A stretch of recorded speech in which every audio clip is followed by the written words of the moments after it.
What's up, SPYM? Welcome to our devotion. Today's is entitled, No One Will Take Your Joy. Coming from John 16:20 and 22, Jesus said to his disciples, You will grieve, but your grief will become joy, and no one will take your joy away from you. Those are some tough words to kind of swallow.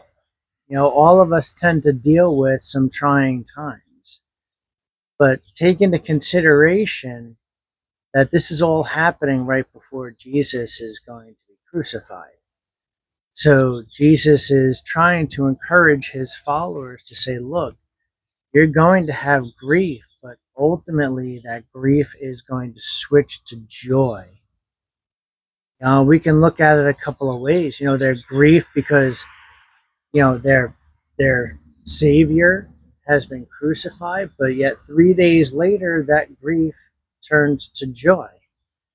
We have grief in this world, but ultimately, as believers in Christianity, we know that our grief in this world are going to be lifted to joy when we enter into the kingdom of heaven. Now, that doesn't mean that your grief isn't justified.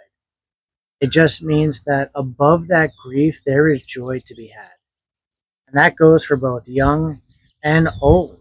See, we all deal with grief in one way or another. And it's important to recognize that, yes, that grief is there. And yes, that grief is real. But ultimately, God is our joy. I encourage you to check out the daily readings. We're praying for each and every one of you. And we'll see you next week.